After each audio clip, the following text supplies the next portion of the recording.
Hello, Internet. This is Talkaholics. My name is Phantomike. And I am Joyful Melancholy.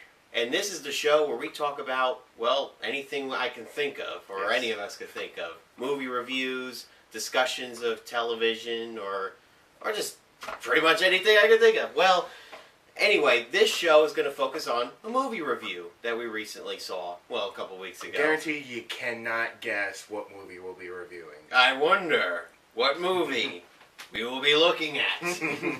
Anyway, if you can't guess already, we are looking at James Mangold's The Wolverine, aptly named, Yes. starring Hugh Jackman and, forgive me if I mispronounce these names, Tao Akamoto and Rila Fukushima. Thank you, Internet Movie Database. Yes, thank you a lot. Alright, thoughts. What did you think of it? I did not like this movie. Ah. No, I did not like it.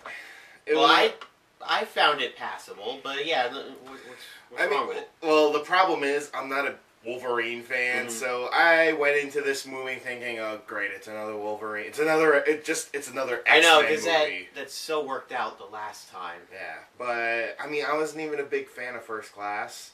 It's just that I went in thinking, oh great, it's another X-Men movie, and Well, at least First Class only Wolverine only had a big cameo. yeah, well, the actors were great in the movie. Michael Fassbender and James McAvoy. yes, they were great in that movie, and I was like, so that movie was actually decent. I still didn't really like it, but it was a decent movie, and it's a lot better than X-Men Origins. A lot better, but it still did not.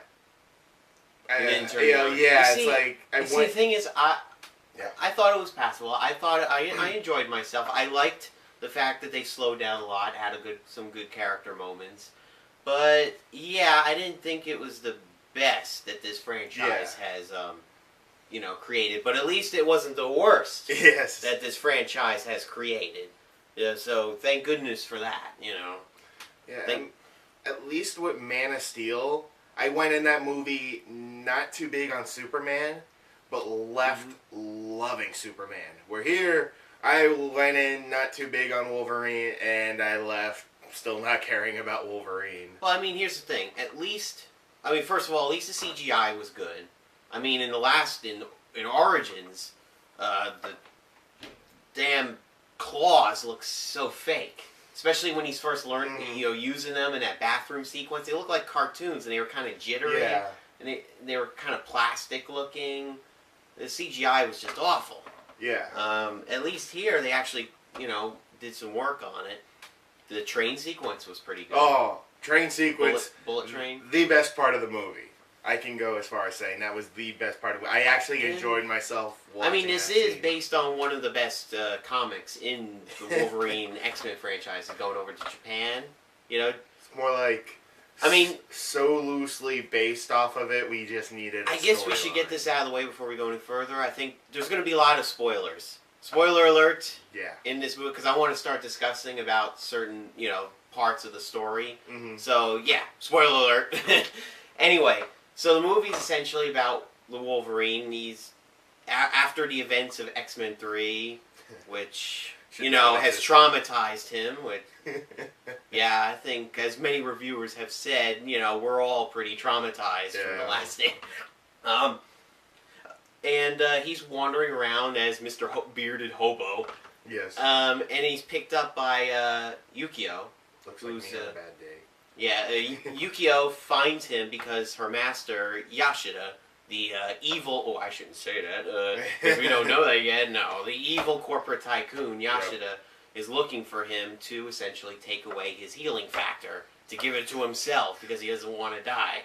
Even though Wolverine's healing factor has been used and given to other people. It's been given to Deadpool, and he didn't lose it. Yeah, he never lost his healing powers. All of a sudden now he'll lose his healing factors unless it was part of the whole story arc. Yeah, well, he wanted to kill the Wolverine. Anyway, plot twists and action scenes. We meet Mariko, his love interest. guess you didn't really. I did not like her. The freaking romance in the movie Heart Beeps was more interesting than that relationship. Well, I mean, they had enough scenes with her, I felt, but I guess it felt like they needed more. They needed more interactions with the spoiler warnings for... We already have that. Yeah, but I'll just say for any movie with Wolverine in it, if there's a girl that's going to be the love interest for Wolverine, the all-end solution to that is, first of all, there's going to be a love triangle, and the way they resolve the love triangle is the rival dies. Oh, you mean every time? What was that character's name? Hashida?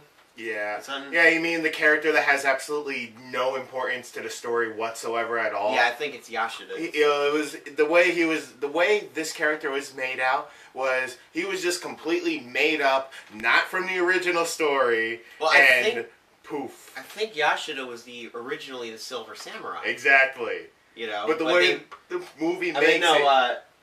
No, not Yashida. No, that's the old guy. Harada. Yeah. Sorry. Harada's the other character, yeah. But yeah, it's like, just the way they portray him, he feels like he was just a character made up for the story, but no, he was the original Silver Samurai. Let's talk about the Silver Samurai. You mean the Ironmonger with a new paint job? Yeah, no, that's the thing. As the series goes on, you find out that his whole conspiracy to kill Mariko and all that, it was all Yashida, who didn't actually die in a scene that Yukio, who can predict the future, did not see Yashida's death. Is like, yeah, we know where that's going. So at the end, you get into this facility, and you see this giant Silver Samurai mech suit, who's just kind of in his like big throne or something. It's like the guy is the size of the Ironmonger. Here's the thing: was it just me, or did the Silver Samurai get smaller as the scene went on? I mean, when he's sitting on his throne, he's like this big, huge behemoth, and then when he's facing off against Wolverine, he's pulling out a sword, and he's like giant.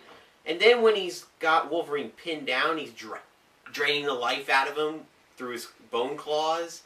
He looked about the size of like a slightly bigger war machine from Iron Man, you know. Hey. I didn't get it. Well, you know what they say about Japanese nights? They could get pretty cold. Ding. That was my eye. Seriously. I will not tolerate this. Let's just say my eye! Not the bees! Not the bees! My eye! I'm guessing that's what you were doing when we saw Viper for the first time. Yes, let's talk about this character. Alright, there's another villain in the movie, and she's like the scientist responsible for being able to knock out Wolverine's powers for the middle part of the movie when he's vulnerable. Apparently put some kind of nanomachine on his heart. Anyway, let's set this up. The movie generally plays it straight. There's not a lot of over-the-top acting or cartoonish costumes from the comic book or anything. And then enters Viper, who is nothing like she is in the comics. Like, apparently she was Madam Hydra. Yeah. You know? She's not even part of this continuity. She is not even a mutant. How did they even get her? I don't know. She's not even in this continuity. Maybe they bought her? I don't know. But there's been many Vipers, I guess, you know. Why would they... I'm not really that well versed in the X-Men comic lore. I read a lot of comics, but X-Men's generally not one I read. Anyway, X-Men. Everybody generally plays it straight, except for this character. It's mind-numbing. She acts like an over-the-top comic book character. She has the over-the-top comic booky costumes, the green costumes. And she acts like Dr. Evil. It's like she's even one character, Harada even calls her, oh yes, she is evil. We know that. It's like, really? She, like, you just call her out as evil, and she pretty much acts evil. I was half expecting her to do the manic laugh. You know, first we shall take his powers, and then we shall rule the world. You know what she's like? She's like if Jeremy Irons and Charlize Theron had a love child. Yeah, Jeremy Irons from Dungeons and Dragons. Yeah, she went to the Jeremy Irons School of Acting. And Charlize Theron from Snow White and the Huntsman. It's the D&D School of Acting. It's like she was the worst.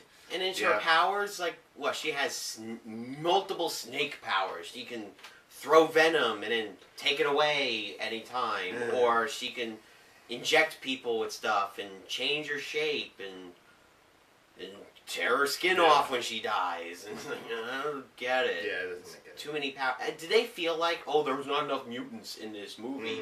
We have Yukio, but her mutant power is kind of, more subtle. So we need someone who's completely over the top. Has a bunch of different powers. Look, I thought we learned from X-Men Origins Wolverine that sticking in as many mutants as possible is not the right thing to do. So let's have no mutants in, and we'll try to stick in a few completely random ones here and there. And another thing that I just didn't like, the fact that, he still can't get over the death of Jean Grey, and Jean Grey kind of appears to him in, like, hallucinations or dreams or whatnot. Okay, here's the thing. For the longest time, I thought, after watching this movie, that it pulled a Superman Returns. Like, it acknowledged that the first two movies existed, but these two never happened, especially with Xavier getting shot and paralyzed as a young man. And so that means that the Xavier here, standing up and all young and as Patrick Stewart, didn't happen. Because I thought that's what it was going to be, but now apparently Bryan Singer's saying Days of Future Past, which was the ending stinger to the Wolverine movie. When Patrick Stewart and Ian McKellen show up and say there's greater danger, and you see the Bolivar Trask advertisements. Of course, it's the Sentinels. So how are you gonna mesh these very? I don't understand. The continuity is so messed up. I don't know. I don't see how this franchise can mesh unless they're doing some sort of alternate timelines that are not exactly connected, but they're parallel. So, like, how, like, everybody that basically died in the third X-Men movie was just trapped in this alternate timeline. So then Xavier finds a way out, so then they can bring everybody back. I don't know. Except for Scott Summers, because he's dead, because it has to be... Yeah, because Scott Summers gets the shaft. He's only the leader of the X-Men. Yeah. It's like... Look at the one we like, and he gets the shaft. He's an a-hole, but he's also an a-hole for a reason. He's got to be the leader. But anyway, I thought it was a decent flick. I didn't like it. I had a lot of problems with it, though. I had a lot of problems, continuity-wise. The fact that it even tries to make any sense out of X-Men The Last Stand is beyond me. I had a real problem with Viper. And the Silver Samurai, I kind of could let it slide, except for a lot of, glaring problems in its design. Why do they have to go to giant mech suits? Yeah. You know what I think? And the fact that instead of like a special material that the Silver Samurai is made of, and a like electrically charged samurai sword, here they let drop that the Silver Samurai is just made of adamantium too, and then it cuts through him because you just heat up the sword of adamantium, and that'll do the trick. You know what I think of the final battle? Yeah. I thought it was okay. But there was a certain movie we saw, just not recently, we just saw it again, which shows you how good it is. The final battle of that movie had a very similar scenario where the guy, the big villain, is all mech suited up. Spoiler. But it's just, spoiler everybody alert. knows this is a spoiler anyway. Well, yeah, this is all spoilers, but spoiler now for Elysium. Yeah, yeah, thank you for spoiling the movie. Yes, thank you. Yeah, well, but anyway. Oh my they know. goodness. Skip this part if you don't want to hear about Elysium. Oh my goodness. That fight scene was amazing. Yeah, so, you have Copley, who plays the psychotic villain. Kruger, yes, he plays Kruger. And, oh my goodness, like, the fight scene is very similar to the Wolverine. Yeah, because essentially you have the main villain and the hero facing off on a catwalk. and they fight each other. It's like similar to Elysium, how that ended. But they had cherry blossoms flying through. Blowing in the breeze. It was almost like this John Woo-esque build up to a final fight scene. It was very much. I love the art design in that scene. Whereas in the Wolverine, it was in a very sterile laboratory environment. If you haven't yet, you better see Elysium. That is a phenomenal. I guess you wouldn't suggest go and see this movie then. If you're a fan of Wolverine, yeah, I'd say go see it. If but you were never a fan. Yeah, if you're not a fan of Wolverine, pass. I kind of like, I tolerated it. I tolerate more. But go see Elysium. We already saw it twice, and I'm down for seeing it again. We're getting sidetracked, so let's get down to just the final rating. Elysium. Anyway, out of a score of, the traditional score of 10, what would you give it? I give it a 5 out of 10. 5 out of 10. Yeah. So it's like... Yeah, the train scene is awesome, but it doesn't save the movie.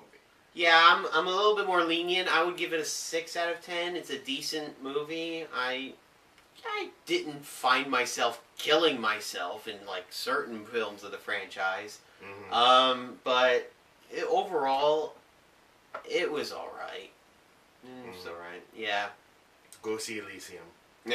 That'll be how you end it? Yes. It's like, yeah, if you like Wolverine, yeah, you can go see it, but go see Elysium. Yes. Because that is great, and we need to support Neil Blomkamp in his future endeavors. Oh, yeah. Anyway, well, that's our first episode of Talkaholics. I hope you enjoyed it, and I hope to do more things with this show. Oh, yeah. More movie reviews or just random discussions. Oh, yes. So, I guess that's it. All right. Anyways. Go see Elysium!